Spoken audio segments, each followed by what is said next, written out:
have an unidentified flying object.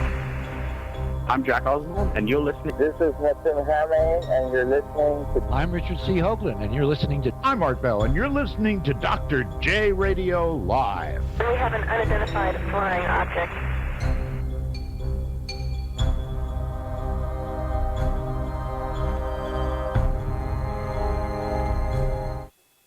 Welcome back to another great episode of Dr. J Radio Live. I'm your host, Dr. J, bringing intelligence to the discussion as we are broadcasting around the world. This show is syndicated with terrestrial radio as well as multiple networks. For instance, we are broadcasting from late night in the Midlands as well as Black Swamp Radio, and in the United Kingdom we do have deprogrammed radio. And for those folks on YouTube, I want to welcome you all there for the live stream. Now, I'm going to give you guys a quick minute to see all the promotion for this guest. I would hope you get as excited as I, because from all the topics I end up veering off to, I always come back to my roots.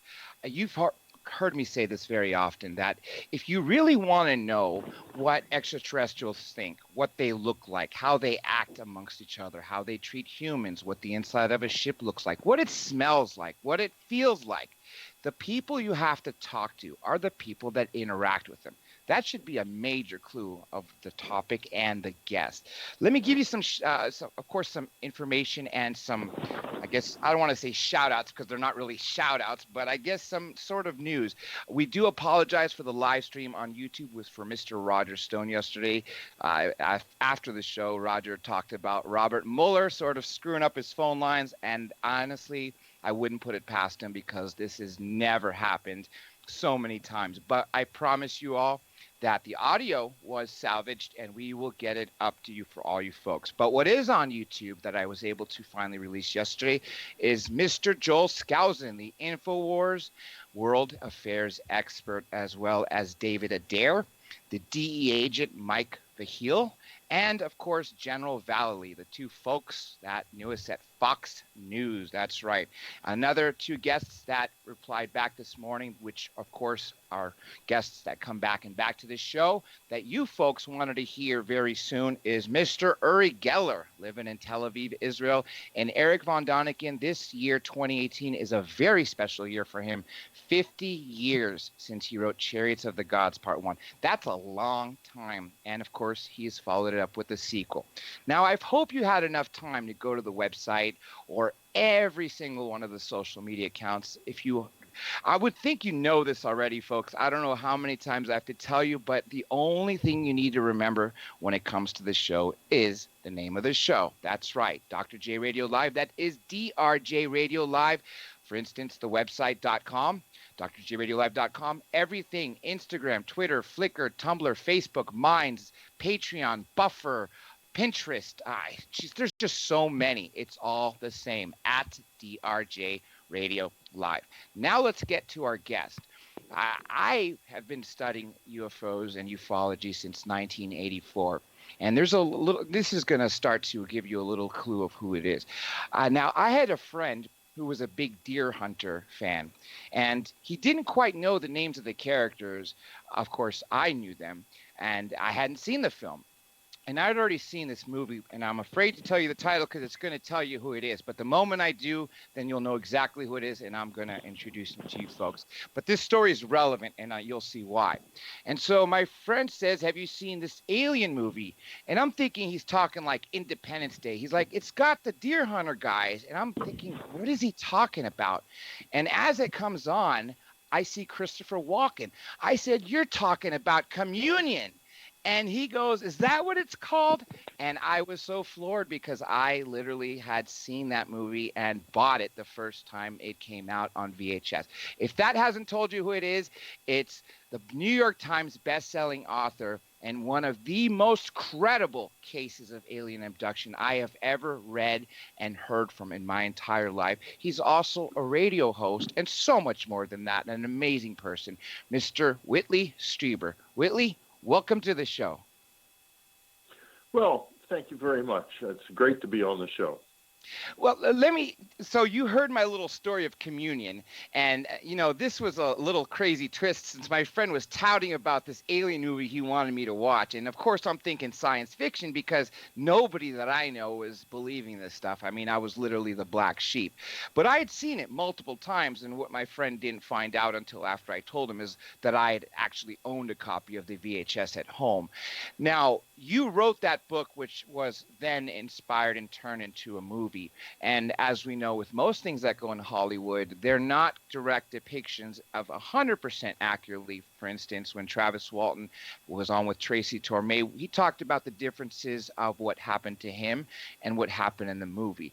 I would think that's sort of a logical place to start because my first experience with communion before I read the book was in fact seeing the movie. Yeah, I think that was the case with a lot of people. They saw the movie and didn't read the book, or saw the movie and then read the book. Exactly. And That's what I guess the movie sort of, in general, kind of what happened. I wrote a script, and my name is on the movie as the screenwriter, but what happened, what's there, and what I wrote are two different things in large part. So, my experience was a human experience and a journey into the unknown, but the film makes it look like it is, without question, contact with aliens. And I don't know if that's what happened or not, and I took great pains in the book and in my public appearances to say that, but nobody heard that. They all heard that it was alien contact, no matter what I said. And, and that's probably to some extent true, but it's certainly not the whole story, and it's probably not even the most important part of the story. But so the movie, it's okay. I can't complain about it too much. Well, let me say this, because when I finally did get around to the book, I finally realized that not only were there so many details in there that were, of course, Hollywoodified, if that's the best way you could put it. That's a term I usually use when Hollywood does something with a true story of a book. And you also can't really depict something the way you can in a book, in a film. You can't really go through every single emotion, what the person's thinking. And one of the things that I think is very relevant that we might as well start with is the name of the book, Communion, because that implies something that happened that changed your life for the better. And that's what I got out of it. Would you agree that's what you got out of it? The experience was very complex and challenging. And for a long time, I wouldn't have said that it changed my life for the better. My wife, interestingly enough, was the one who gave it that title. I was going to call the book Body Terror because the terror was so incredible. It was like a physical fear. It was not like something you feel in your mind. Or in your emotions. It was like my body was experiencing waves of terror going through it, like waves of ice cold. It was so intense. And one night she seemed almost to be asleep. And she said, Whitley, you should call the book Communion because that's what it's about. And afterward, I asked her the next morning what she'd meant. And she said, it's about a new way of sharing life. And you've got to get to that because there's no other reason for this to be happening. And, that was a very, very profound thing. Anne was way ahead of me on this from the beginning. She was really the one who formed this and made it made the sense of it that has been made of it. Because I was, first of all, I was lost in the fear of aliens coming into my house and dragging me out. And I was terrified and paranoid and suffering from emotional breakdown and PTSD because I was kind of on the front line. I mean, I was the one who was taking the hits. But fortunately, there was somebody there, very smart, my wife, very, very bright human being, who was not directly involved. She was not ending up going out in the middle of the night like I was, and who could look at it with a different perspective as an inside outsider, as it were, because she was seeing everything that I was enduring emotionally and physically, but she wasn't herself in that space. And so her part of our life was calm and normal, and she could watch this. And that gave her the perspective she needed to help build the whole thing into something that makes sense, to build the beginnings, frankly, the foundations of what will, over time, inevitably become contact between us and whoever the hell this is. And that's a very good point that you said, whoever the hell this is, because a lot of people claim to know, but we clearly do not, especially since they're not very open about it. And most people who have had these experiences, obviously they have some mechanism. I know some people have speculated that the remote ability to shut you down is caused by a flood of natural opiates. Now, whether this is true or not, what we do know is many people need to go to hypnotic regression to figure out, to remember what happened to them in their subconscious, because for the most part, most don't have that memory recall. Well, I've got a couple of things in response to that. You're talking about missing time. Yes. And well, here's two things. The first one, I'm pretty sure, is a memory. But like so much of this stuff, over time, the way it feels changes. In other words, when I remember the time I was in Paris that I'm just getting ready to talk about, I remember it all very certainly. I know where I was, I know where we stayed, I know what we did, and so on and so forth. But when this little piece of it that I'm going to tell you about comes up, it feels different until the next morning. And when I tell you about the next morning, you'll see why. We were staying in an apartment in Montparnasse, and we were there with my son and his fiancée, soon to be his wife. And we had dinner one night and went to bed. And I woke up the next morning quite ill, feeling badly. And everyone else was perfectly fine. So they went on out to see the sights. And I remained in the flat, sort of lying there, hoping I'd get to feeling better eventually. And my entire trip to Paris wouldn't be ruined. There came a knock at the door, and I thought, I'm lying in bed, I don't feel good. Thought, why don't they just use the key instead of knocking? They've obviously forgotten something. They've only been gone a couple of minutes, 5 minutes maybe. I opened the door, expecting to see my wife and the two kids, and instead I see two men. And they're very polite. They speak with rather good English, but with, I would say, faint French accents. And they asked to come in and to speak to me about my experiences. And I think, how in the world could a couple of fans or UFO investigators or something find me in an apartment? I'm not even in a hotel. I mean, no one even knows we're here. And I said, well, excuse me, but could you please identify yourselves? And they said that they were scientists working in a government project. And I realized that they were not just, a couple of people who happened to know where I was, that they had found me because they had access to the records that had, to the addresses we put down on our entry visas. And so I thought, yeah, I'll let them in because I think the French government's got some very interesting avenues into this stuff. So I let them in. And one of the taller of the two said, we are able to induce missing time in a subject, and we would like to induce missing time in you and interview you in that state.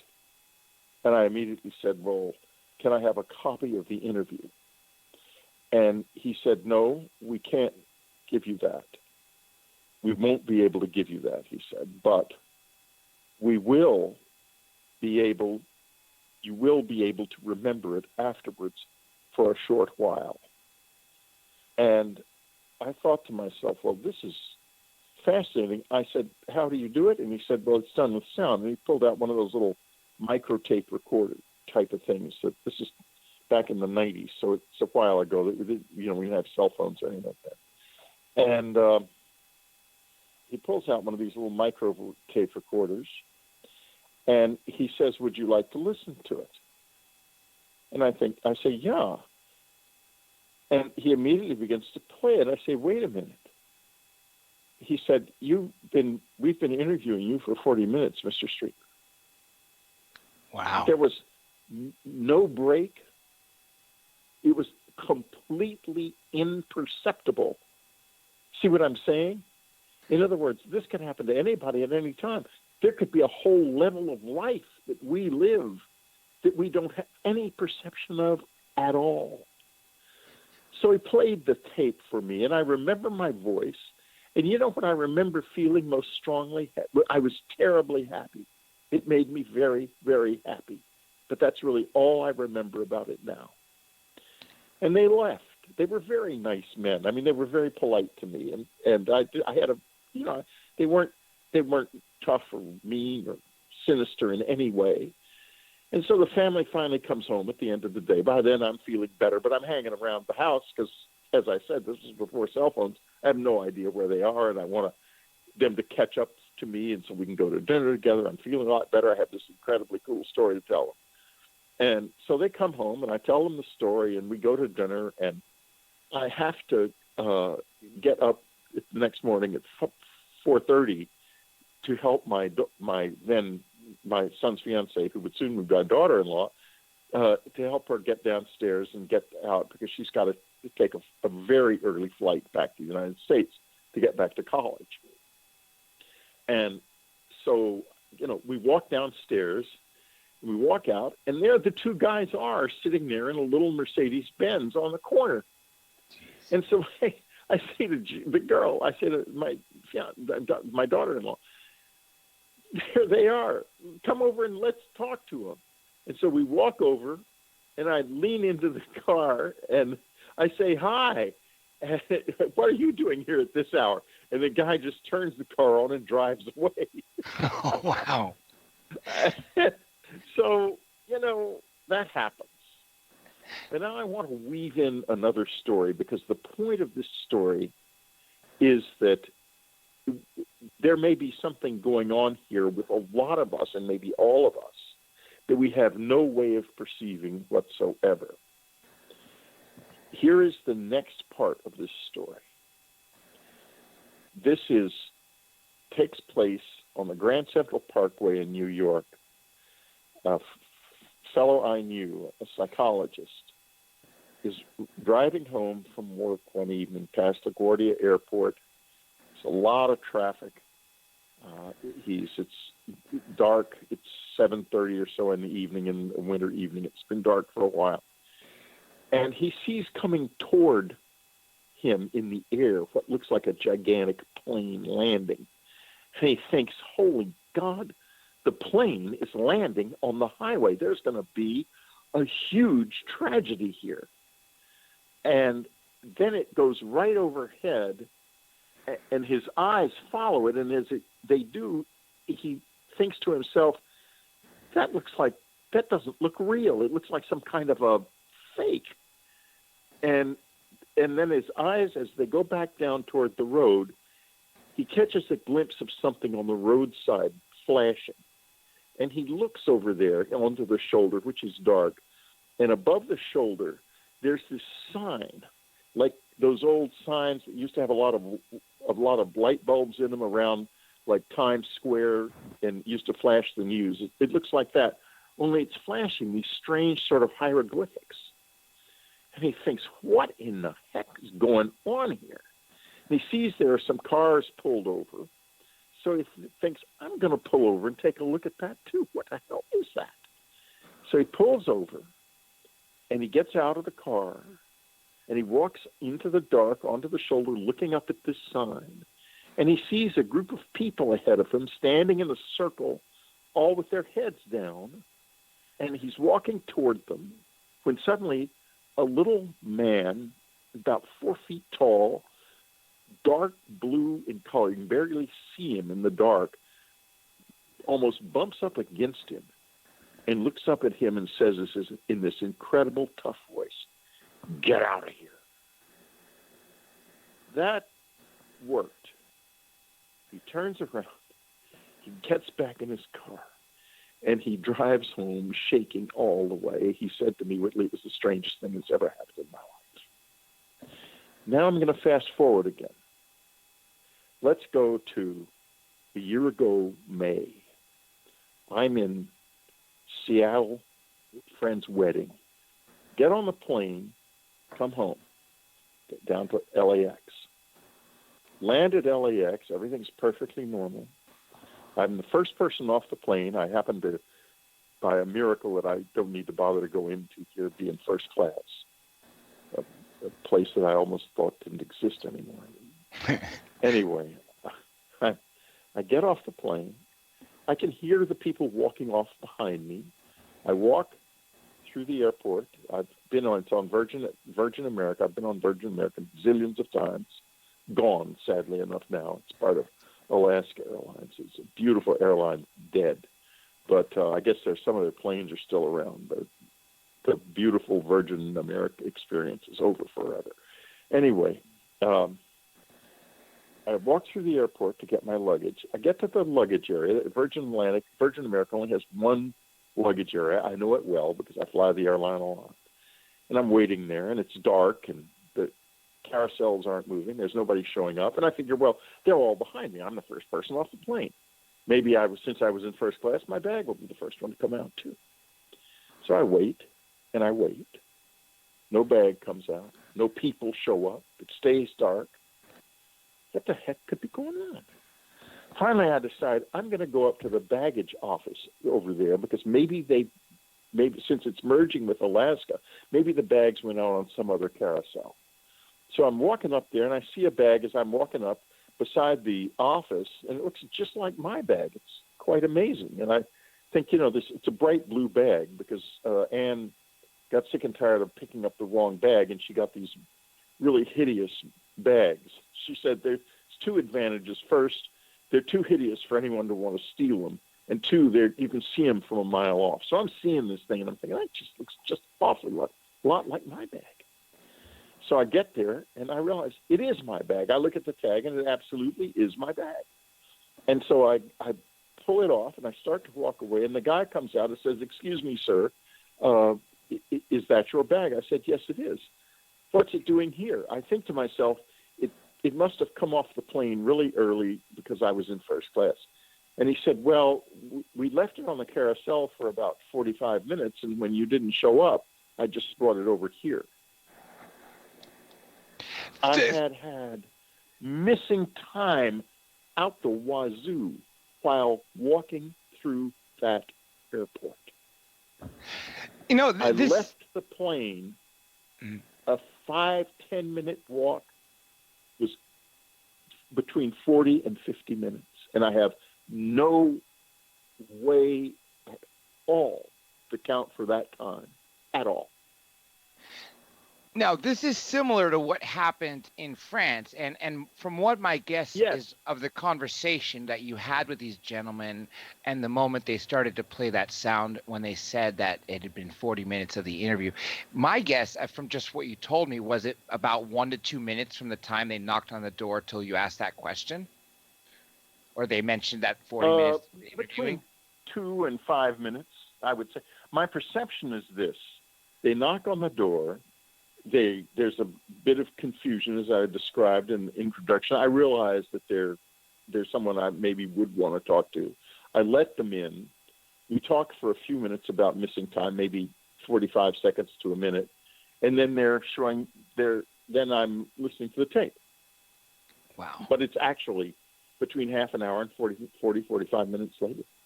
And it's the same in the airport. There is nothing. Now, for the airport, I did try hypnosis because I'm really curious about what the hell happened there, because my God, the thing with the two Frenchmen, I wouldn't say that it feels 100% like a memory. It's sort of in the twilight area there, and I think it's a memory, and I don't think I would have a dream like that. And I did, as my family always points out when I say this, they said, well, you saw the guys the next morning, and that's true, I did. But, I always want to be accurate about the way this stuff feels, because I'm talking about things that are way out at the edge of perception, and, it's very important that everything I say be as accurate as I can make it. In the airport, there is absolutely no question. It was completely seamless, and the time disappeared, and the hypnosis brought forth nothing whatsoever. I couldn't even get close to it. I couldn't even get close to it. This is something which is really weighing on my mind since you told these two stories, because there's one huge difference. In the apartment, it was these two gentlemen and you. Now you're talking about an airport where you get off the plane and you walk into the carousel. Exactly. There should be thousands of people, right? Full of people and cameras. And unfortunately, I could not find anyone who could, without a court order, enable me to look at the footage that I must have been on. God knows, and now it's gone after 30 days. So God only knows what it shows. I have no idea. But boy, did I want to get that footage, because every airport's totally under surveillance.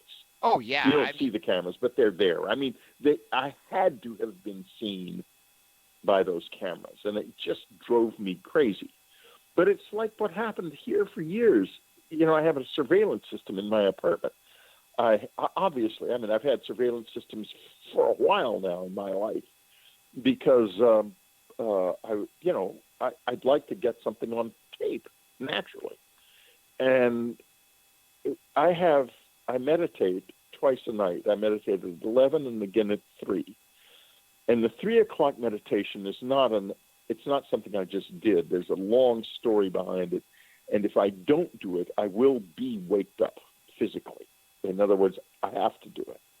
And here's the interesting thing. For years, until just September the 18th was the first time this changed. When I would come out here to meditate at 3 o'clock in the morning with nothing, no change whatsoever in the camera or anything, it would turn itself off. Wow. Every time. And then turn itself back on again around 6 a.m. And it never failed. And I have no idea why that was, but that was not an accident. It happened again and again and again. And it somebody or something did not want that seen. So it was very interesting on September the 18th when I tried it. I had a feeling that the visitors were gone and that they weren't around me. And indeed, when I looked at the surveillance footage the next morning, there I sat, sitting there meditating quietly, like I always did, nothing unusual. First time since 2015 when I started that had happened. Now, you're literally talking about 9 days ago, and if consistently your cameras are shut down, Occam's razor would obviously, the simplest explanation is always correct. Somebody is shutting down those cameras. And if you're having these visitations and clearly this missing time that doesn't seem to be I mean, except for these gentlemen in France who were able to play the sound. But what I'm thinking is, I don't think necessarily that for most people going back in time that they were able to figure out how to shut each other's minds off. I mean, I could be completely wrong, and correct me if I'm wrong here, but I would think that we emulated it. I don't know. Oh, I know the French did. They certainly emulated it. I mean, those were two men. They were nice men, but they were men, and they had in their hands an immensely powerful piece of technology in a little tape recorder, for God's sakes. Yeah. And who knows what it may be used for now? I mean, and I thought to myself, there are certain things about, well, I'm not sure I want to go down that road, but suffice to say, there were some reasons that maybe even somebody in intelligence services might have wanted to know certain things about what had happened to me in Seattle. One scary thing about this technology is that if it's in man's hands as opposed to visitors' hands, what the capabilities of, I mean, the nature of man wanting to know what the other's doing. I mean, nations always wanting to know each other's secrets. It's very creepy. Yes. Thank you for saying that. Very creepy, especially if, frankly, if the Russians and the United States have it, and not just the French, that is really creepy. Because, they're going to abuse it in all kinds of different ways because they're out of control. I mean, both intelligence operations are completely out of control. One of them actually run by a madman, and the other one kind of too big to be run by anybody. You're talking about here, right? The CIA clowns in America. The U.S. intelligence community is so compartmentalized, and so many parts of it are not visible, even up the chain of command. That it's not that the left hand doesn't know what the right hand is doing; it's one finger doesn't know what the other finger's doing. And the Russian system is much smaller, and it is run by a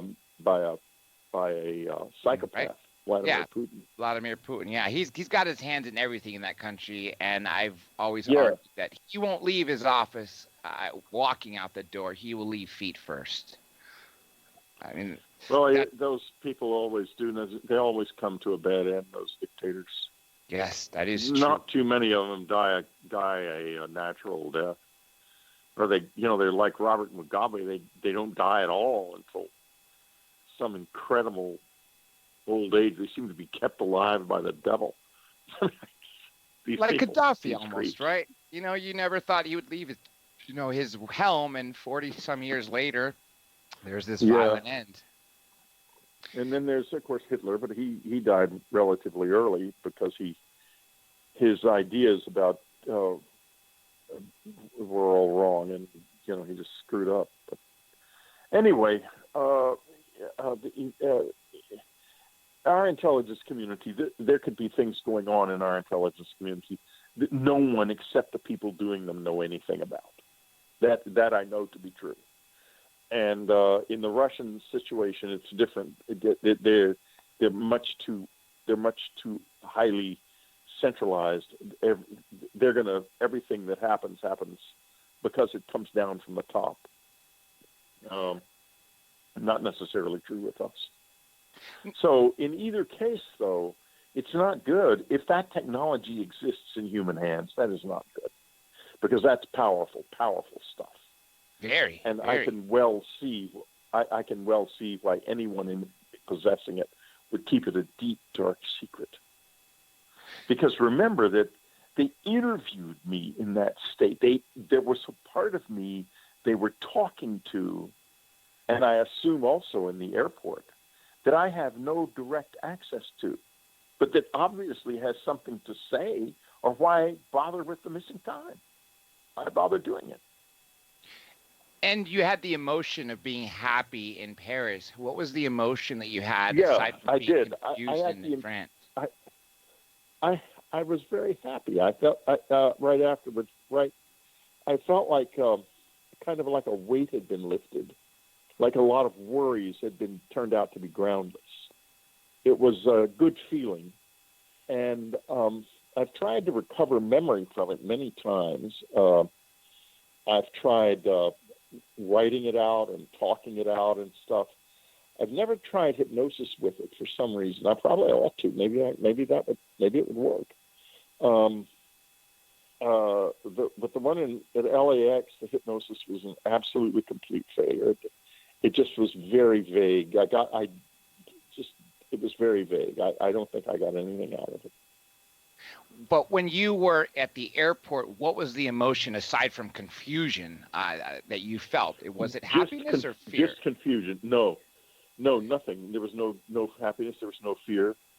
There was confusion and a degree of amusement, because I thought to myself, holy moly, this happens in the middle of a crowded airport. What did I do? Would I disappear before people's eyes? Or did I walk off into a doorway and I mean, what happened? Obviously, and that was when it was frustration, because for a long time I couldn't figure out how to even start asking to get these surveillance tapes. And then when I did figure it out, it was too late.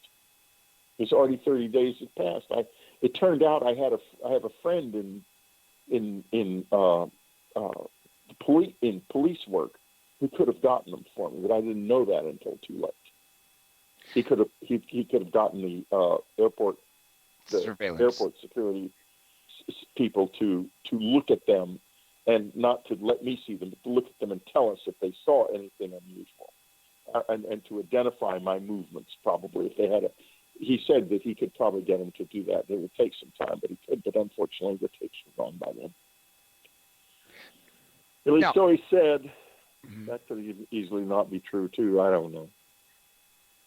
I never know for sure about any of this. You live in the twilight zone when you live with this thing all of your life, and you just get used to it. I mean, you never know what will happen next. Anything can happen. It's still very much a part of my life. Very much a part of my life, and it always will be, I guess. And I've accepted that. They don't seem to do anything. They just really want me to do these meditations twice a night. And it's very important. And there are times during the meditations when I really do feel like I really feel like I might even be in another place, although when I open my eyes, everything looks normal. It's a very unusual and interesting sensation to get into this deeply enough. And you get to a really deep state, and it's important enough to them that where right after Annie passed in August of 2015, what happened was the way it started. I went to a William Henry meeting in Nashville. William is an old friend, and he and his wife Claire do a lot of trips to take people to Egypt and stuff. Their search is in looking at the hidden meanings in Renaissance paintings and stuff. They're very cool people. I like them a lot. William had a show on Unknown Country for years called Revelations. But then, so I needed to get out of the house, and I was really struggling. And I went to this thing, and I was there during a break. It was the usual wonderful William Henry presentation. And during a break, and this lady comes up to me, and she says, "Mr. Strieber, there's something I feel I need to tell you. I'm a little embarrassed about it." I said, "You don't need to be embarrassed about telling me anything. You can't tell me anything weird enough to where I'm going to think it's too weird. Not anymore." So she says, "Okay. Do you have a special chair you sit in?" And I thought, this is actually going to be weird. And I said, "Yeah," which I do. And she said, "Because I heard Anne's voice very clearly say in my ear a few seconds ago, 'Tell Whitley I can see him when he's in the chair.'" And that blew my mind because this is where I meditate. And it was, of course, the second I got back here, I got in that chair in which I'm sitting in or near right now. And I started the meditation process, which is something called a sensing exercise, where you take your attention and you put it on your body. You take it out of the flow of thought and put it on your body. And the thoughts go on, but you just let them go on their own. And you put your attention on your body. And I understand now why this is important. And it's also why the visitors probably showed up in my life. Because it causes the addition of attention to sensation like that, causes an increase in the electrical activity of the nerves, and you glow. You literally can be seen. It's like your aura gets brighter in another level of reality, and you can be seen and identified more easily. And that started an incredible new relationship with Anne that goes on to this day. But I did it. It didn't occur to me to do it at 3 o'clock in the morning. I did it at 11, and started doing it very intensely. And then all of a sudden, one morning, my one of my toes felt like it had gotten an electric shock. And I jumped up. I have no electric blanket, and there's certainly no plugs in my bed. Well, what the hell could it be? Gout?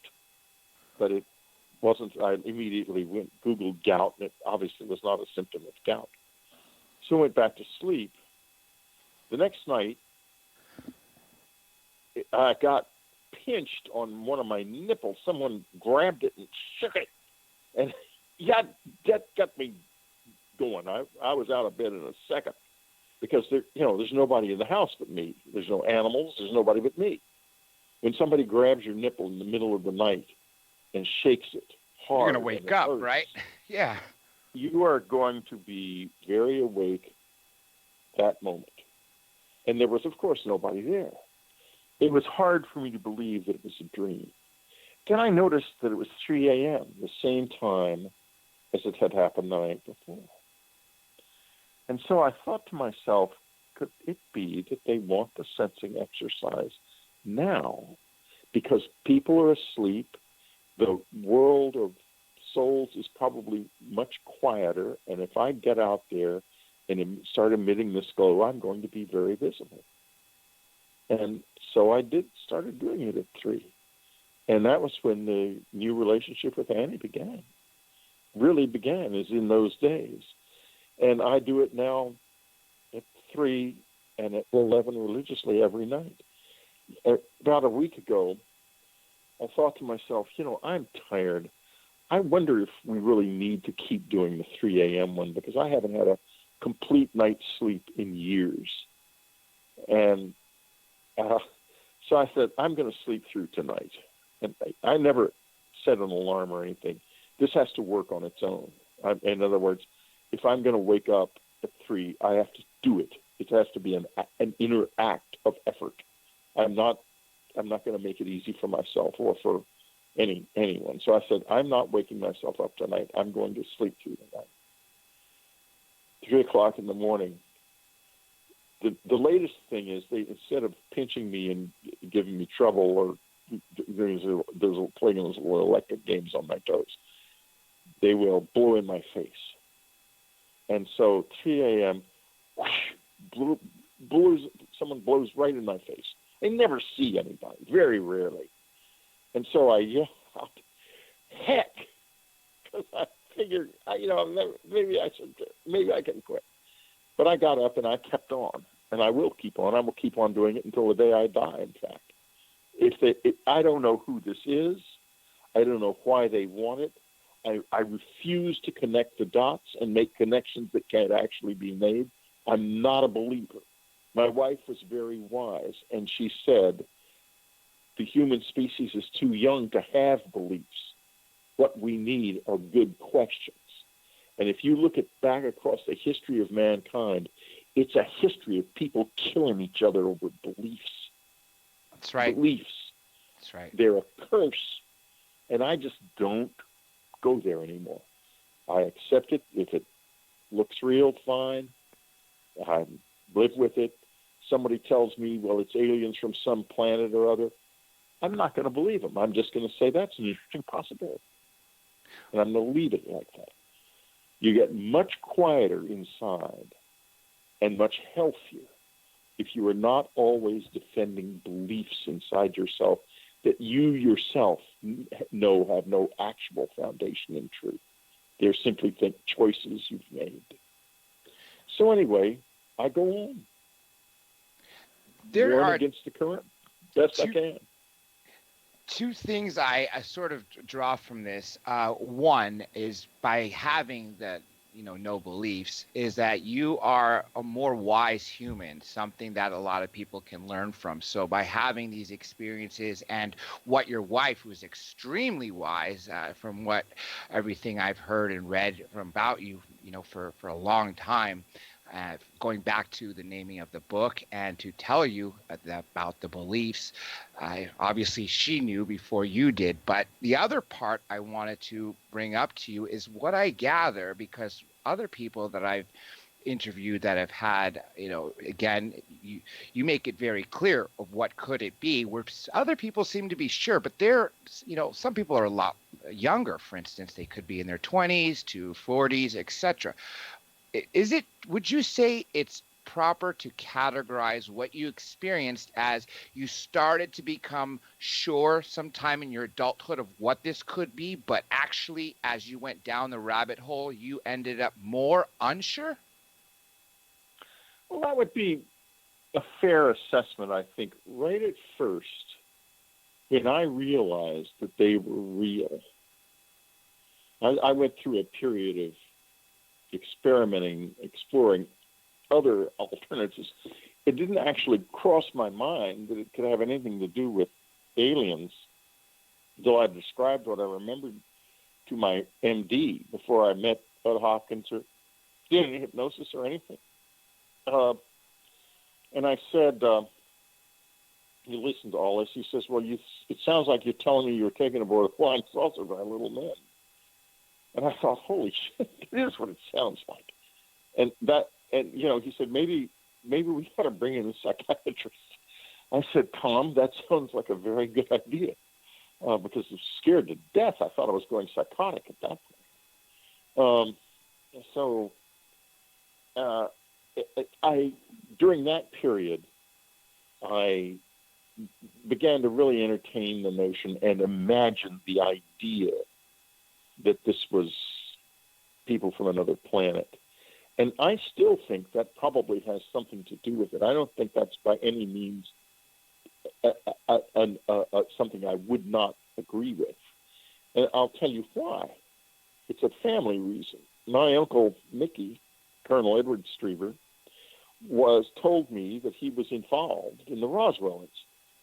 That supposedly didn't happen, and it was crash test dummies and on and on and on. It did happen. It happened.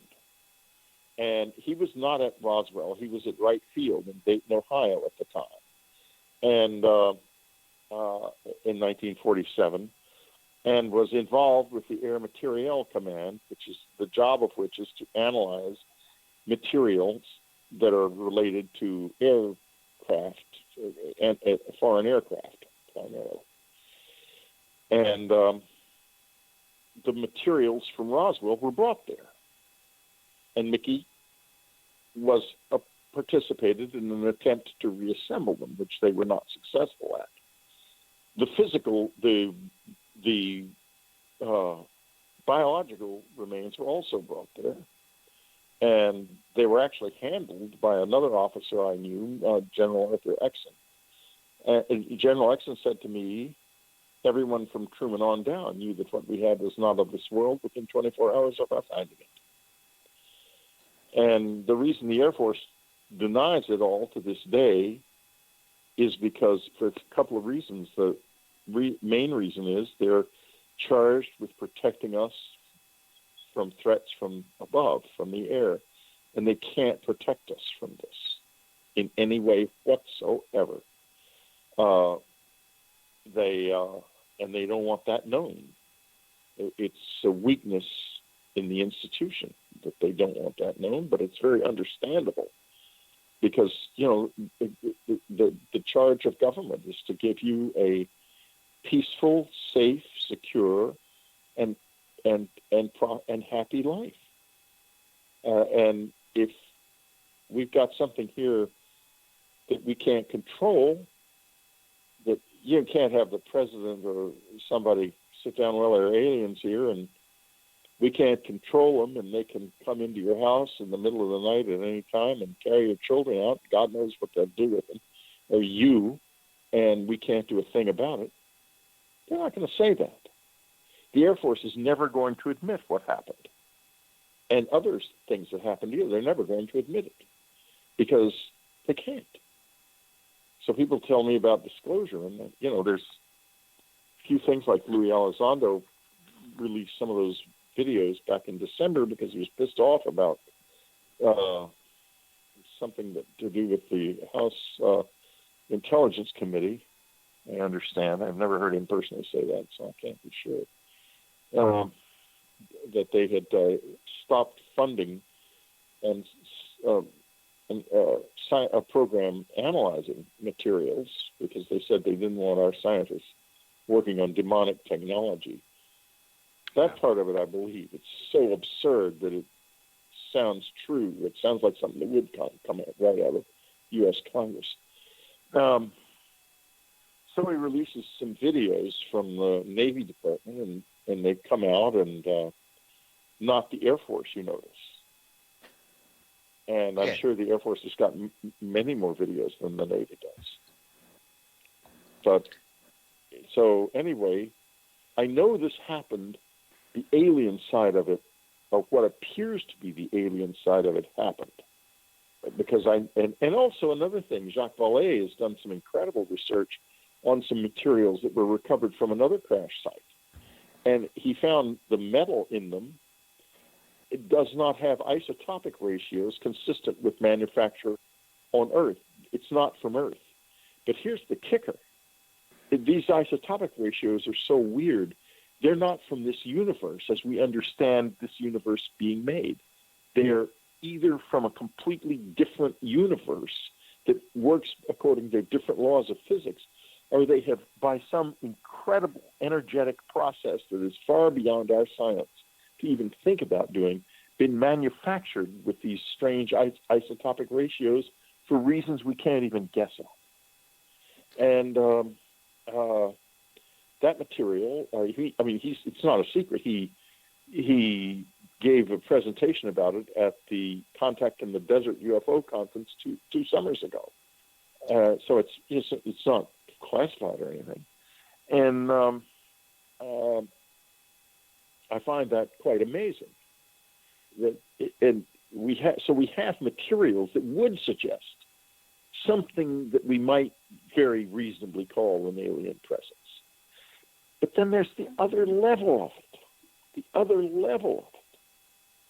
First of all, getting back to the thing on the roadside in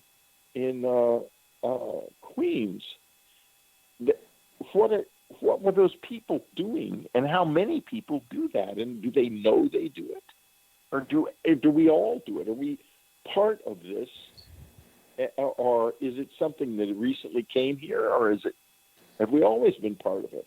I don't know. There's that, and then there's the other thing, which is something that I don't mention in communion because I didn't know how to put it. And that was that night, December the 26th, 1985, I was not the only human being present. There was a man there with the apparent aliens, and I knew him. I'd known him in high school and college. I knew that he had joined the Central Intelligence Agency, and right after the thing happened, I thought they had drugged me, and that they're trying to drive me crazy because of dirty tricks being played on me because of a book I'd written called War Day that had annoyed the administration a lot. So I tried to get a hold of him, and his line is disconnected. So I called his brother, and his brother said he's been dead since last March. Dead. Wow. When I sat there and talked to the guy, as big as life, he was dead. Now, I could not wrap my mind around that right away, you can be sure. That's why it doesn't show up in community. I couldn't figure out what to say about it. But you see where I'm going. Now we've got possible aliens, bodies, exotic materials. We've also got something that seems to involve us in ways that we don't know and perhaps can't perceive, with missing time and with these meetings on the roadside kind of thing that seem to happen. And then we also have the dead involved. And that is only the tip of the iceberg of that. It was routine at our cabin when the visitors showed up. And by the way, just as an aside, I am a person who is a target of much debunking. And the reason I'm a target is I'm a big target. I'm easy to hit. And people can, I'm great clickbait. You can go on and say, I have proof that Whitley Strieber is a liar, blah, blah, blah. And you get a lot of clicks because people will click on something negative much more quickly than they will on something positive. And you get money. So, but this is also the most witnessed paranormal experience in history. There's never been a longer period of a person's life engaged with paranormal activity where there has been witness after witness after witness who has spoken out and whose names are in these books. And I'm going to make a list of all of them soon and put it up on my website because I'm sick and tired of being debunked by people who don't ever mention they even exist. Okay, so that's the aside. Let's move on.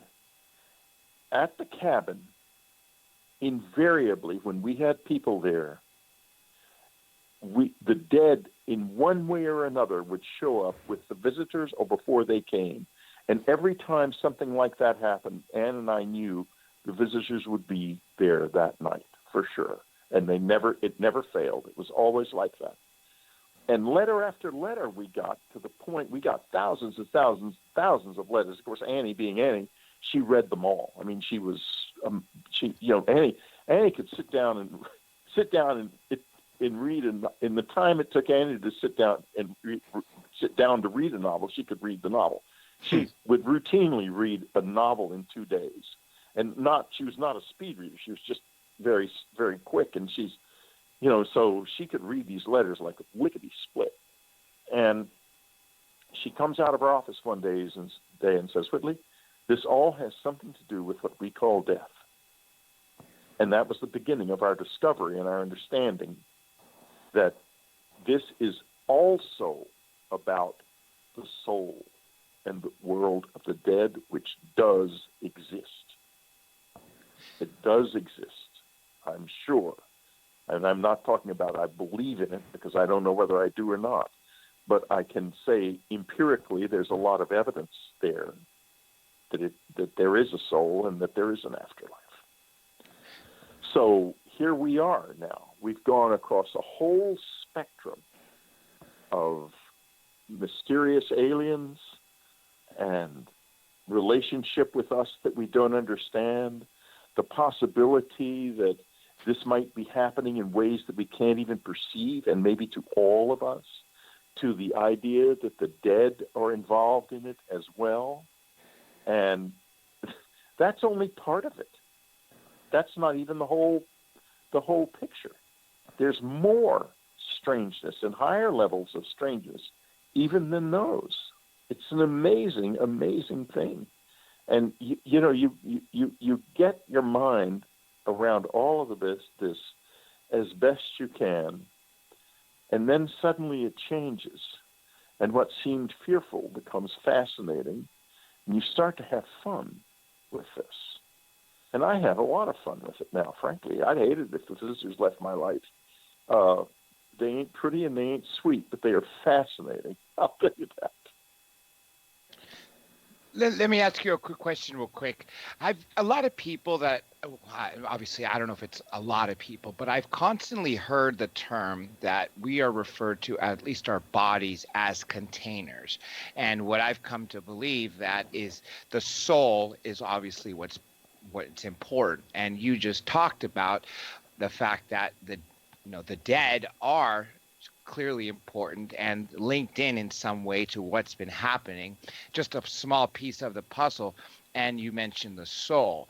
Have you ever heard that term container? Because this sounds Sure. like, okay, from them. Yeah, they call me a body. Interesting, very interesting. Yeah, And so and the bodies, and they kind of find the bodies a bit of a joke. We're kind of laughable. let me ask you real quick. Do you want to skip the break because you're on a roll? If you want to take one, by all means, we could. I could skip it personally. I don't care. I'm always on a roll. Exactly. I'm always ready to do this. Let's keep going. I'm out here. I'm doing this. It's what I do. So we can just keep going. Let's keep going then. Exactly. Okay. Now, unfortunately, Anne did pass away in 2015, August 2015. That's when your meditations at 3 a.m. began, and that's it was sad, not unfortunate. Yes. Sad for me, not sad for Anne, because Anne's life ended then because that's when it was needed that it ended, and she knew that going in. I think she probably always knew it because she started preparing me for this the previous January. And she didn't just die. Anne decided that this is it, I'm going, when in July of 2015.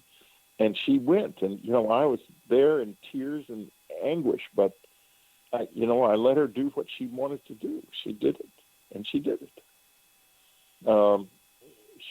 There was no assisted suicide law in California at the time, and so I couldn't do what I wanted to do, which was to help her, and she did it on her own by not eating and drinking, and it's legal. It was decided by the Supreme Court years ago that is perfectly legal. A person cannot be forced to eat and drink if they don't want to.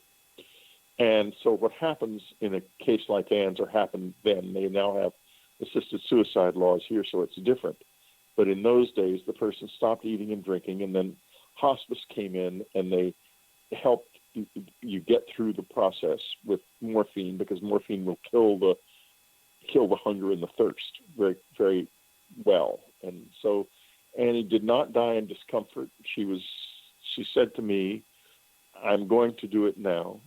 And I want you to learn everything you can about this so that I will be as conscious as possible, as long as possible.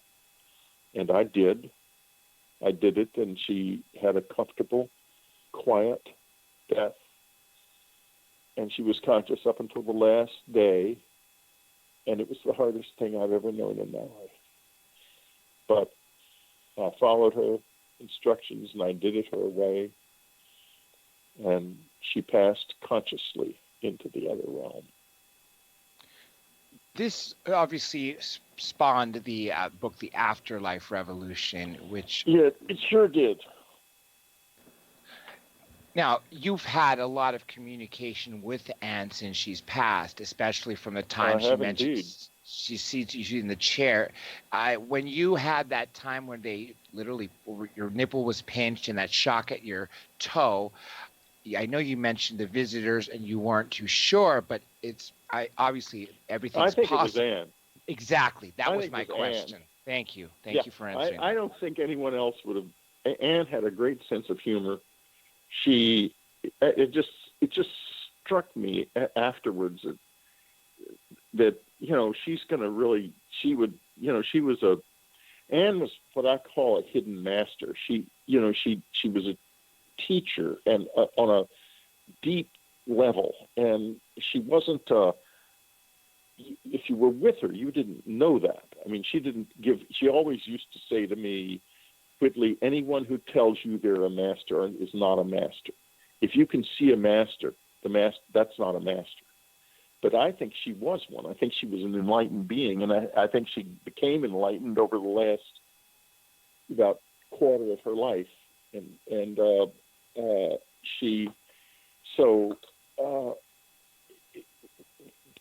It's just that there was just something so Anne-like and so strong and at the same time kind of humorous about the way I started getting waked up at 3 a.m.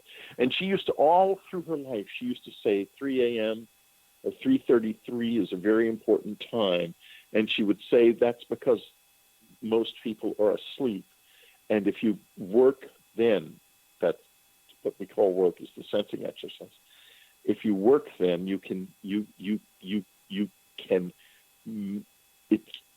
I'm trying to remember the exact words. If you work then, you will be noticed more. I think that's what she used to say. So I think it was her waking me up. Yeah, absolutely. I think she's been waking me up since the day I met her, in fact. But in January, before there was any thought of her passing, that's the last thing was on my mind. She'd had a stroke, though, and she knew her illness well, and she knew that there would be more strokes, because the reason these strokes occur in people with brain tumors, in her case, the whole tumor could not be removed because it was too near the other areas of her brain that she would have gone blind if they'd removed the whole tumor and stuff. So the weight of this thick material in the brain over time will cause it to start to kind of break down, and there'll be these mini strokes, and they can be very bad strokes. They can be really bad. And so this was a bad stroke in January, and they finally got it under control. But then when she was in rehab, she started wanting me to memorize a certain poem called Song of the Wandering Aengus by W.B. Yeats. And I didn't know why at the time, but she was preparing me for the life I would live after she was gone. She already understood and knew that she would go, and that there would be a task for me afterwards, and that this would be preparation for it. And I now know that poem by my heart. I live by that poem because it is my life. And after she died, I figured out why. I'll recite the poem if you don't mind. For just a I was second. hoping you would, actually. Okay. Yeah, sure, actually. I went out to the hazelwood because a fire was in my head, and cut and peeled a hazel wand and hooked a berry to a thread. And when white moths were on the wing and the moth-like stars were flickering out, I dropped the berry in a stream and caught a little silver trout. And when I laid it on the floor and gone to blow the fire aflame, something rustled on the floor and someone called me by my name. It had become a glimmering girl with apple blossom in her hair, who called me by my name and faded through the brightening air. Though I am old with wandering in hollow lands and hilly lands, I will find where she has gone and kiss her lips and take her hands and walk in long dappled grass and pluck till time and times are done the silver apples of the moon, the golden apples of the sun. She's called your name, obviously, since then. I mean, obviously, what I... Oh, sure. Sure she has. Yeah. Anyway, here's where the poem becomes important. It's the white moths.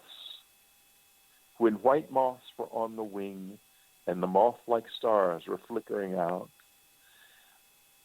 I realized afterwards that it took me a while right after Annie passed away. An hour and a half.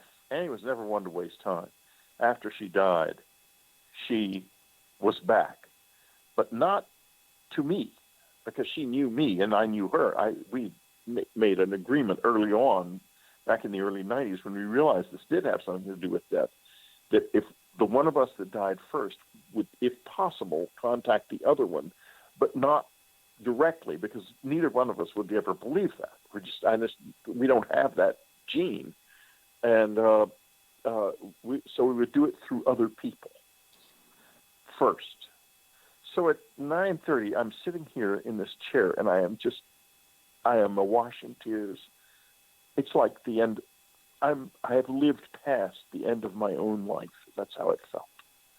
And anyone who's had lost a dear loved one like that knows exactly what I'm talking about. And the phone rings, and I think, I so want to answer the phone. So I pick it up. And it's a friend, Belle Fuller, one of these many named witnesses that the debunkers like to pretend don't exist. Belle Fuller says, Whitley, I just heard Anne's voice telling me to call you. I was actually asking Anne at the time, do you still exist? Are you anywhere? And I said, Belle, she said, is everything all right? Because she knew Anne was sick. She was a dear friend. She did not know Annie had died. I said, Belle, Anne died at 7:45. And so we talked for a few minutes, and I hung up and went back to my grief. A couple days later, we were in, I was in Palm Springs with my kids, and we were up in the mountains above Palm Springs, and they were hiking, and I was sitting on a bench because I ruined one of my knees, Annie, when she was alive after the stroke. She couldn't raise herself, and we had a very intimate and happy marriage, and I didn't want caregivers there in the evenings and night. I wanted it just to be us. And so I did all heavy lifting at night, and I ruined my knee. But anyway, so I couldn't hike. I'm sitting there. That's neither here nor there. Suddenly my cell phone rings, which isn't impossible up there. It wasn't a miracle. There's cell coverage. And it's Claire Henry, William Henry's wife. And she says, Whitley, I just heard Annie, just as clear as a bell, tell me to call you. It's the first and only time Claire Henry had ever called me in our life as friends. It was again a moment in which I had been sitting there saying, Annie, if you're anywhere, please give me a sign. And it went on like that until even old Whitley figured it out, that, wait a minute, she's actually carrying out that plan we talked about for 5 minutes all those years ago. She's doing it. Then I remembered about the poem and the white moths, and it hit me. The story of all the short stories I've ever written, the one Anne loves the most, is called The White Moths. And it is about a woman, after she has died, discovering that she's dead. And the white moths in the poem and the white moth story. Then I go to a UFO conference. The surveillance camera is on here, as it always is. And this white moth begins to fly around in front of the camera. And, I have no moths. The place was shut up tight. And so I was with some pretty sensitive people at the time, and I'm saying to them, look at the strange thing that keeps happening. My surveillance camera will text me when it detects movement when I'm not in the house. And what is going on here? And it looks like I've got a big moth flying around in there, a big white moth. One of them takes one look at it and says, no, that's not an ordinary moth. That's got something to do, something else going on there. And I thought, oh, yeah, big deal. I mean, these people, it's so everybody's all looking for things that aren't there. I'm far too skeptical to be doing this. They chose the wrong guy. But anyway, so I forget about it. I come home. I immediately look around because it's a big moth. It's got to be in here somewhere. It stopped flying around after a couple of days because it had to have died. There is no moth whatsoever anywhere in the room. There's a little tiny moth on the kitchen floor dead, but it's something that's been there for a long time that apparently the maid brushed it out from under the refrigerator or something. It doesn't have any wings on it or anything. And so that's not it. And I forget about it. Then I'm at a conference, and I'm talking about Anne. I'm at lecturing and talk about Anne and the white moths, when suddenly the phone texts me, and a white moth, as I'm talking about Anne and the story and the poem, a white moth has gone across in front of the camera in that second only. It never reappears again. But now I realize there is something to this, and it happens a couple more times. It becomes very clear that this is going on. So now it's Christmas. I'm down with my son. It's Christmas, I guess, of 2016, and I'm with my son at his house, and I'm telling him about this, and the camera texts me. As I'm talking about Anne and the white moths, it happens again. A white moth goes right in front of the camera and just disappears. You see it literally disappear. I've got all these tapes. And just recently, a few weeks ago, it happened again. The white moth was there, and it sort of went past, and it hadn't been there a long time. I wasn't thinking about it or anything. I wasn't at home when it had. It's never happened. It's never happened when I was at home. I've literally never seen a moth in here while I was at home. Not flying around anyway. Now, there's those little tiny moths get in the closet sometimes, but they're not like this. We have moth traps. So it shows up, and I think, oh no, that's a regular moth because it's not flying just across the camera like the one that I relate to Annie's announcing her presence did. So then I think that to myself, and the camera texts me again. This time, the white moth comes into the middle of the frame, stops, and poof, disappears from the face of the earth, just right in the frame. It just is gone. And so I think, oh, oops, it is Annie. Earlier, a few months earlier, last February, I was at the Esalen Institute at a conference. And the other guy who has a podcast on unknowncountry.com, Jeremy Vaney, was there. Anne always liked Jeremy because she liked his cynicism and his skepticism and his willingness to drill down into all of the beliefs and assumptions and say, hey, wait a minute, what's really going on here? And so we're there, and I tell the story of the white moths and everything. I give my presentation. All of these, mostly social scientists and academicians, go up to we're at a private part of the Esalen Institute, which is a big institute in Big Sur in Northern California. I know all your listeners probably know about it, but anyway, they have programs there all the time, and it's a beautiful place. It's got a spa and things. It's really nice. Anyway, there's a separate part of it where they have private conferences, and that's what's going on. We're at one of these conferences, these academic conferences. So we're presenting our stories, and a lot of us weirdos, and the academics are all fascinated and listening to all this stuff. Then they go up to dinner after hearing my presentation about Anne and the white moths and seeing some of the videos. And while they're at dinner, they're all sitting around a big table. A white moth comes and flies around and around and around the table and then just disappears. And they're just all laughing and delighted by this wild thing that happened. What an incredible synchronicity. Because frankly, I mean, we're out in the country now. It's February, admittedly, but it's possible that an ordinary moth would be there. It's not impossible. But then then what happens is we have a final banquet, and we're at a private banquet space. And we're talking about this, and not only does the white moth show up, it actually lands on Jeremy's head.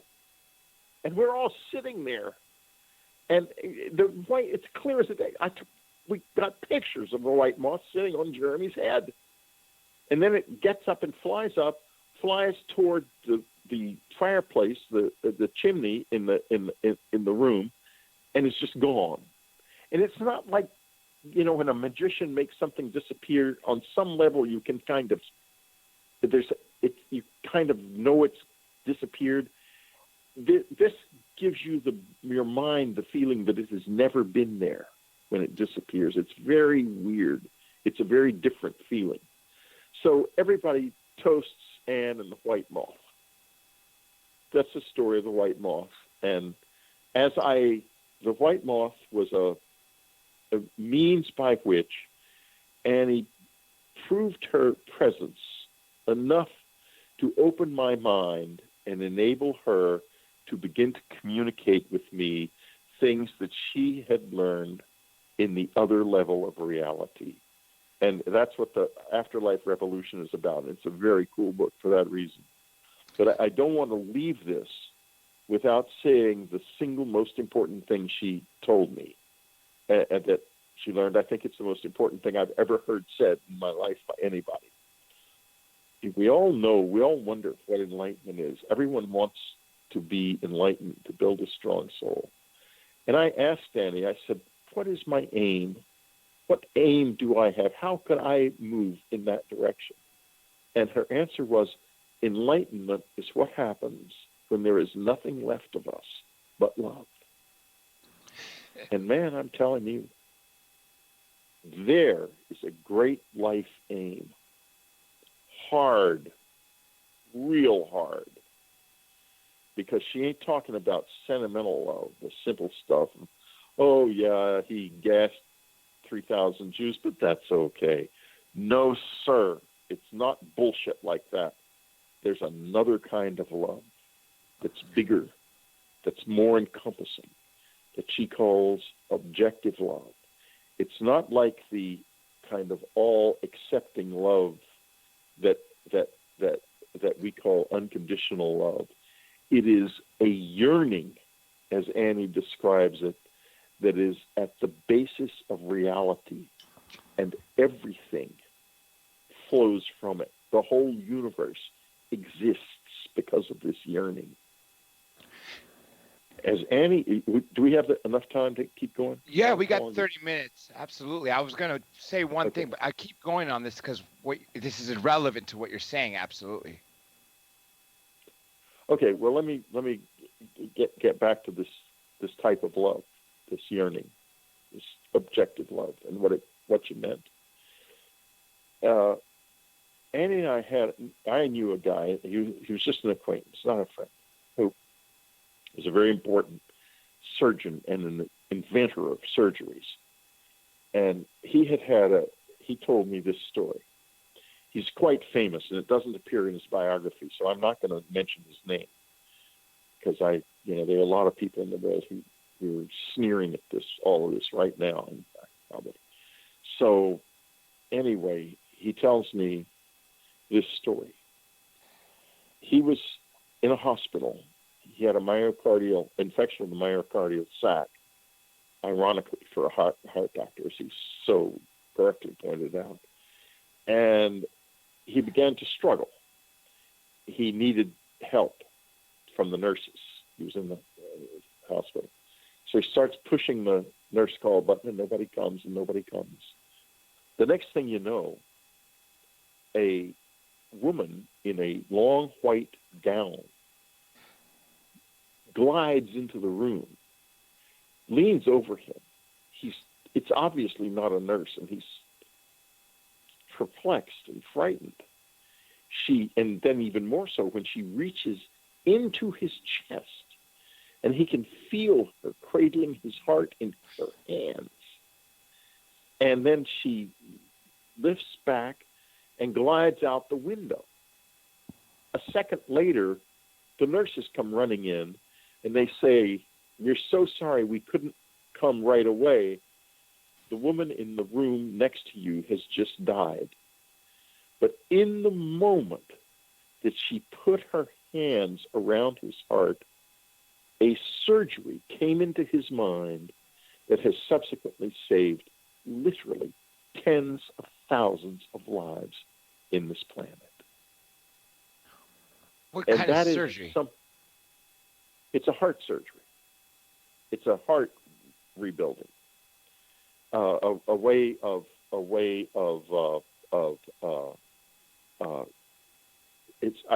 I don't want to get into the technology of it, but suffice to say, it's an important Okay. heart surgery. Gotcha.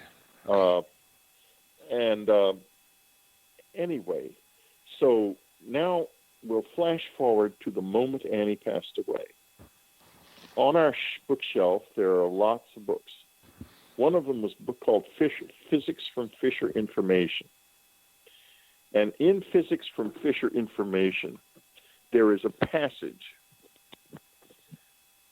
that says what this is about. Let me explain a little bit about what this is about. For years, scientists have wanted to know what information is when particles are in superposition. In other words, they're not formed into particles, but they're only potentially particles. Why do they, when they become particles, why do they form into the forms that they do? Why does the world look like this? Why does it work like this? There's some kind of information there that we can't detect, or it wouldn't, but it's there. And one speculation about this became called Fisher Information. And so this book is called Physics from Fisher Information, and it's about what is underlying reality, what information is underlying reality. And it contains in it this speculation that the Big Bang happened because of a single primordial quest for knowledge. And the book was lying open to that page as Annie left. I did not see the book open. I did not see it come down off the shelf. But that book had been on that shelf for 15 years. I think Annie was the last person to read it years and years ago. It had not been touched.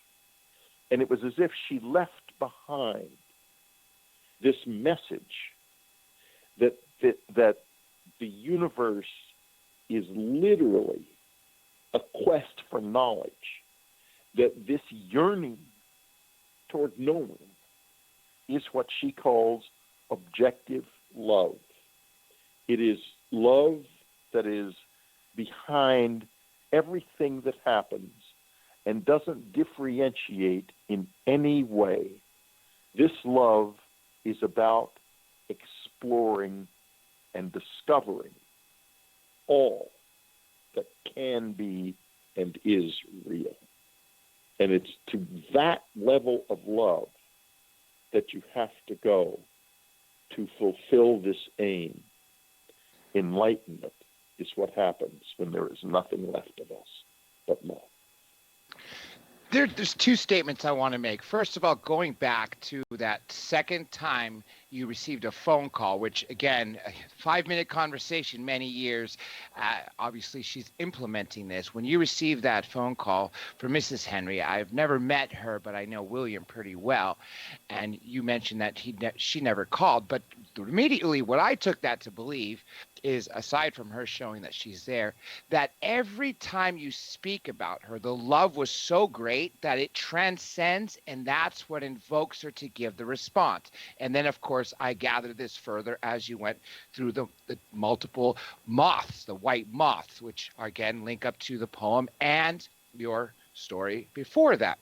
Now, the other part, which you just mentioned, that level of objective love that you must reach, a lot of people must envy you, because from what I've noticed, unfortunately, is a lot of people on this planet, love their families. It's unconditional love. But that level of love doesn't exist in so many relationships, that those few that really love each other to that level, you can tell. I mean, it's almost as if it's almost like it's a physical, it's almost tangible what you can see between two people. But 99 and 95%, I don't really see that. Would you agree with that statement? Well, I don't know. I don't know what's going on inside people. They always do surprise me. You know, there's a song, and it's a popular song that really sums up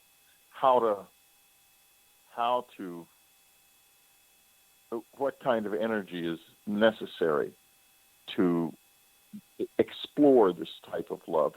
It's Let It Be, of course. And you know, if you can really embrace that, you can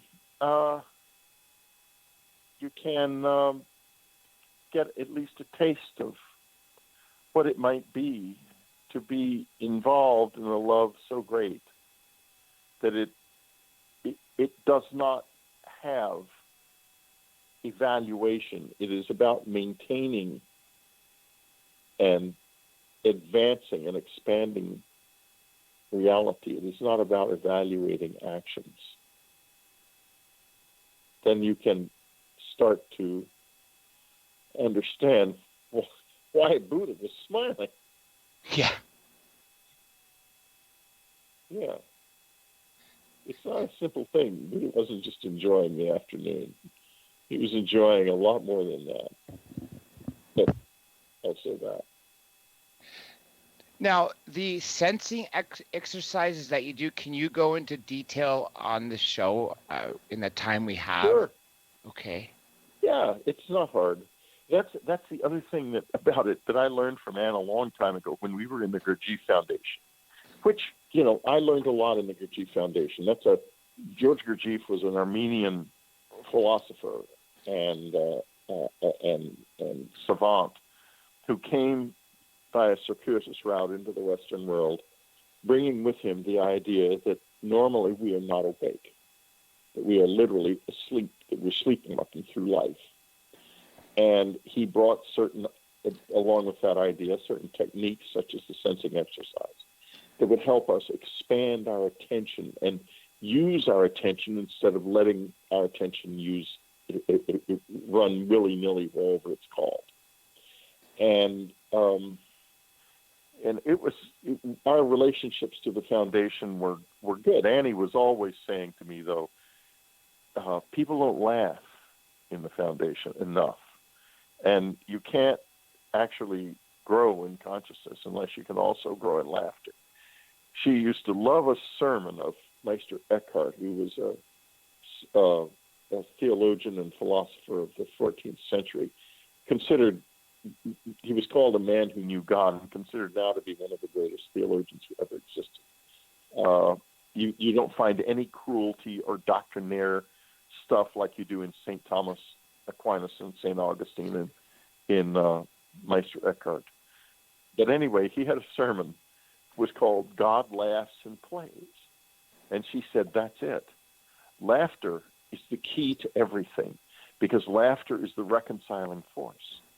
And there's, in the universe, is made up of three forces: the active force, the passive force, and the mysterious reconciling force.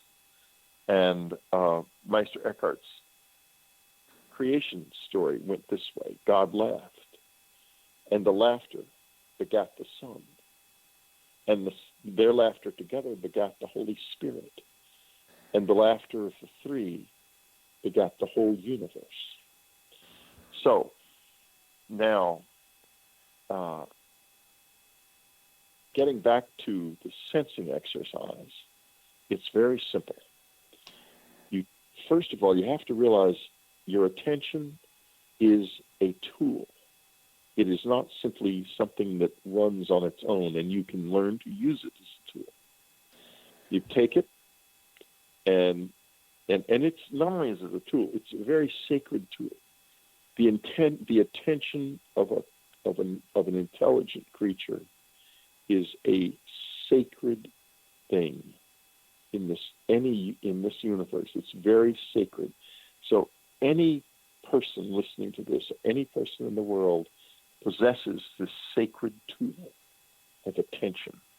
You take it and you're very simple with it. You're not going to do anything fancy, roll it around, send it to Uranus or whatever you wanted, all of that. Just take it and put it on your left foot. And you let your attention rest there, and you really concentrate on it and feel the way that old foot feels. The foot will love you for this. And then your lower leg and knee and upper leg, and then your whole left leg. You do the same thing with your right leg, with your left and right arms. Then you take it down to your coccyx and bring it up your back through your chakras. And you don't have to think about the chakras. They'll know you're there. Through your head and face and down your chest, then into your solar plexus. And then you let it spread out, your attention spread out through the sensation of your whole body. And what will happen is, for a few minutes, or rather seconds, your attention will be completely on sensation. It'll probably feel really good. And also, some people, you'll find you don't have it, you don't feel this. But that's where the imagination comes in. You can imagine that you feel it, and it'll work just as well. So if you don't have that, if your nerve endings aren't working that way, don't worry about it. Just imagine that they are. So anyway, you have this, and then what happens is a truck backfires, somebody calls out down the road, or the phone rings, or your kids get in a fight downstairs. Whatever happens, you begin to think about, I don't know, Kavanaugh or whatever the topic of the day is, and then you're gone. Your attention's back in your head. And then suddenly you remember, wait a minute, I was doing the sensing exercise. You take your attention back, put it back on your body. You don't try to stop thought. You don't try to, this is not about forcing anything. You just put your attention back on your body, because the strengthening comes from failing, remembering, and restoring. That's like doing push-ups. And remember, if we couldn't fail, we couldn't also work. That's how we're different from angels. The angels are what they are.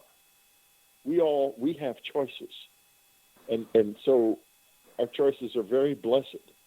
And so Annie used to say, when you every time you lose your attention, you have gained more strength. And it's true.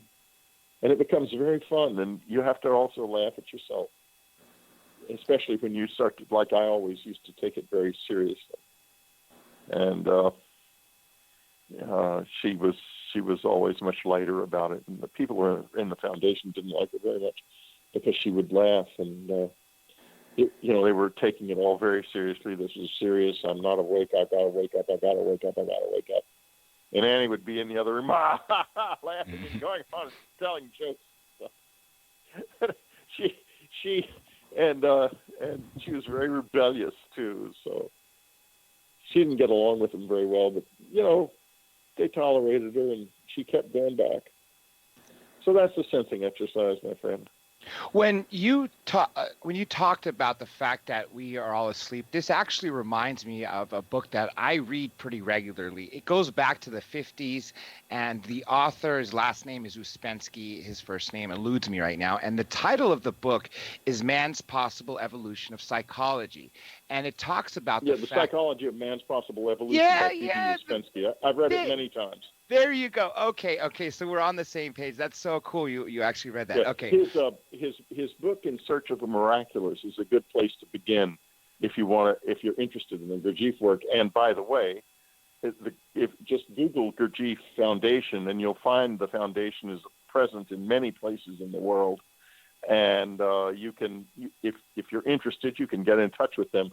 Do not try to work. If you're really interested in seriously working, work inside the foundation. And that's where the good groups are, and that's where you can get some good work. So do that. Absolutely. And, yes. Yeah. Don't try to go on your own, because I did intensive group work for many years, and you need group work at first. You can't do it without. The irony is you're the first person that's ever known this book outside me. So that's, I got to hand it to you. Clearly, you're a very well-educated man. Now, you did mention that Anne was the one who taught you these sensing exercises, I believe in 2015 after that stroke or before that? No, she didn't. No, we knew that we'd learned the sensing exercise together. From Joseph Stein and from Joseph Stein and William Siegel, who were in the Gurdjieff Foundation in 1970. After her stroke, she began to teach me about contact with the dead. I didn't know she was teaching me in January, starting to teach me in January, but when she started to getting me to memorize Song of the Wandering Angus, that was when she was starting to teach me how I would contact her and how she would contact me after she died in July. Has she appeared visually to you, or is it that you sense her love, hear her voice? How I wish. Because I've had an experience, a couple of experiences, but one really intense one where a dead person did physically materialize in my presence. And I asked Annie and begged Annie, and she said she could not do it. And she said it takes a lot of work on attention and strengthening of the soul and building second body to do it. And she didn't have that. She hadn't done that in this life, enough of it in this life. And that's probably another reason that they're getting me so interested in doing the sensing exercise, because it does make your soul, your second body, more coherent. And and when that happens, after you die, you have a lot more freedom of action, I guess. I don't know. We'll see what happens when I die. I'll find out. When you mentioned that someone did materialize, are you referring back to your friend from the CIA that had passed away and you'd seen him, I believe, in 1986? I mean, he would be. That's not what I was referring to. No, but I mean that would be one instance. Yes, I said a couple times, but no. The one that happened was this: back in the early '90s, I started to meditate. I was meditating at the cabin. We still owned the cabin in upstate New York, and was meditating at night. I was always meditating at night at 11. And suddenly I was aware of the fact that there was someone with me in the meditation room whom I could not see. And I had become very sensitized to invisible people because there was a lot of that going on in that cabin at the time. You could tell with the cats could see them, for example, and when the cats were there, they would start to go very weird when these presences would show up. But anyway, I was quite sensitive to this, and so I'm sitting there, and I'm aware of the fact that someone is standing right in front of me. And I sit there for a while, and I say, look, I can't see you, but I know you're there. I can't meditate with someone I can't see. I'm going to have to be able to see you in order to meditate with you. Nothing happens. So I said, okay, you got to show me yourself. Oh, we can't do this. I'm going to go to bed now because I can't meditate. I'm unable to meditate. So I went to bed. 3 o'clock in the morning, bang, bang, I get punched twice on the shoulder. A signal to the visitors. That's the way they were waking me up in those days.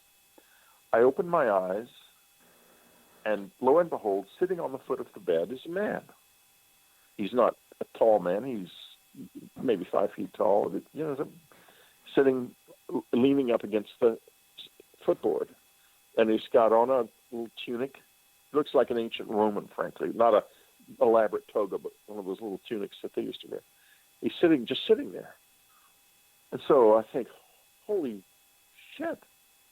And I get out of under the covers, and I crawl down to the foot of the bed, and I'm looking at him. I'm maybe 3 feet away. I'm just looking right at his face. And he's just sitting there. There's no question in my mind that he's there. He is there, but I want to touch him, and I think, should I, what's going to happen now? I reach out and I take his hand. and he lets me hold his hand. His hand is very light. He's smaller than I am, and his hand is not heavy, but it's there. I mean, it feels physical. So I smell his skin, and he smells very strong. He smells like a person who doesn't bathe. You know, he smells like somebody, you know, from a souk in Morocco or somewhere. You know, in other words, a person who is living a different type of life where bathing is not a big part of it. So I drop his hand because I'm surprised at the strong odor. And when I drop his hand, he sort of moves like it was unexpected, and then he disappears as if he was in a state of total concentration in order to make himself visible. And when that unexpected motion happened, he kind of fell out of it and disappeared. So I immediately go in the room and start meditating again. And I meditated with this guy and with his friends for months. And they would come, and they would purposely do this. They would make these huge banging sounds on the roof and come and then meditate on the roof above the meditation room. You could hear it all through the house. Everyone in the house would hear it when it happened. It wasn't just me, and it wasn't quiet at all. And I went through that with them for a long time. So I know it's possible, but she's never done it. She might have one time, but it was so brief I can't be sure. We have a little under 5 minutes left, so I'll make this next question quick because I want to give you time to, if you have any final thoughts you want to give to everyone. You talked about why 3 o'clock. I mean, that was very clear, and specifically said 3:33 is an important time because a lot of the souls are asleep. Why 11 p.m.? Why the 11 p.m. meditation? That I did myself. Now, that was just the time of day when things had quieted down and my body and mine were becoming less active, and it seemed like a good time. But what I didn't know was this.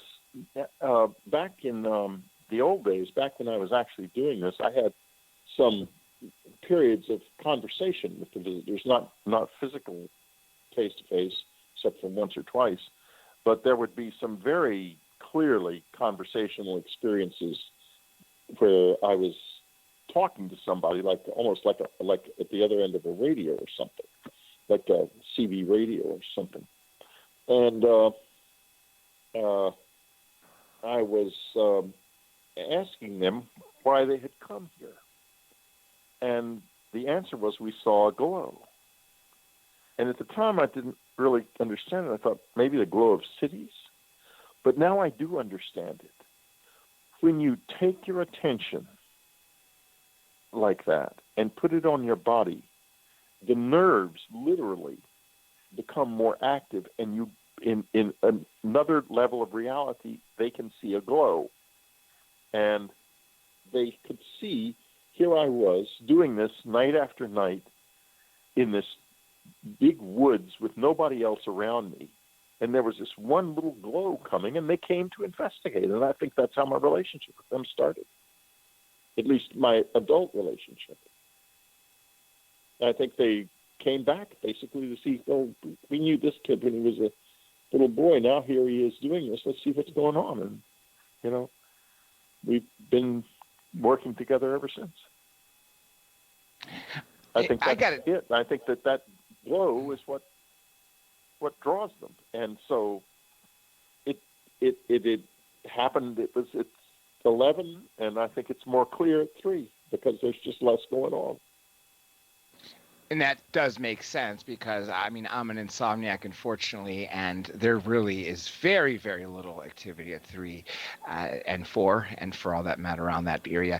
Let me say this, Mr. Strieber, this has been one of the most powerful interviews, and I have to hand it to you because this is definitely very eye-opening because obviously some people expected to hear one thing, but I think what they got was a lot more important. And this is what I was kind of hoping to get from you. So I have to thank you for that, very much so. A very amazing person right here with us joining. I really hope everyone appreciates the gravity of what he said. I know I have, and will be affected by it for probably forever. You're going to set me on a new path, that's for sure.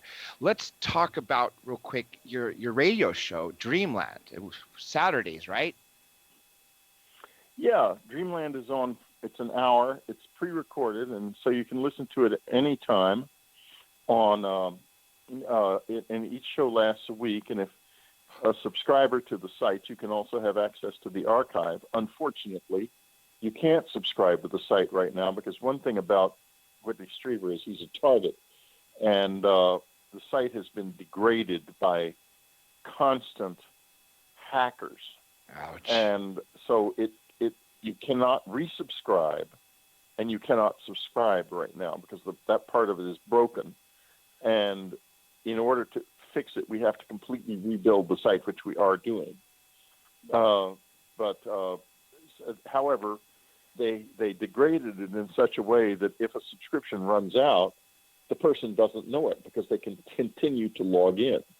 So it's an attempt to deprive me of money, to make the site, to kill the site, and to destroy me in the process.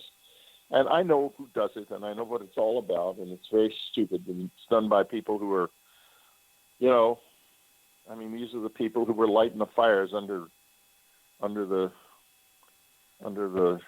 Giordano Brunos of the world in the past, I guess. The morons. They never sleep, and they're always there with their matches. So anyway, that's the site, unknowncountry.com. You can hear my podcast on it. You can hear Jeremy Vaney's podcast on it, and there's lots of stuff going on there. It's worth a look from time to time. And your books, they're available everywhere. Amazon, Barnes and Noble. I mean, there's so many from. Yeah. That's one to look for right now is the new one, the Afterlife Revolution. That'll give you a real insight into something that we are told endlessly doesn't even exist. And the soul is very important. Building a strong soul requires 3 pillars: love, compassion, and humility. You embrace that, and you go for enlightenment, and you're on a good, decent path, and get really serious about it. Well, find your way, whether it's into the Gurdjieff Foundation or whatever it is. But if you want to find some sort of structure that's congenial to you, do it. Let me say this, folks. You hear that? I'm literally holding the Afterlife Revolution in my hand, and there's a white moth on the cover. So I highly suggest everyone gets it, because this is going to be a new kind of reading for you on a topic that, like Mr. Strieber said, you do not hear about. So definitely get into that. I highly recommend it. That's all I can say about that. And again, Mr. Strieber, I do want to thank you, but please do hang on for a quick moment for us to wrap up, because I want to tell you something off air real quick. I want to give my thank yous because I know we're running out of time. I don't have time for the people's names except for my guest, Mr. Whitley Strieber, and Ann Strieber, for all the amazing information she's bringing from the other side. We got to thank her as well. But of course, the great people at Late Night in the Midlands and Deprogrammed Radio in the United Kingdom for syndication, along with World Pirate Radio Network and Black Swamp Radio Network, and the people who hear the show in post-production are Paranormal Kings and PSN, and of course live streaming on YouTube.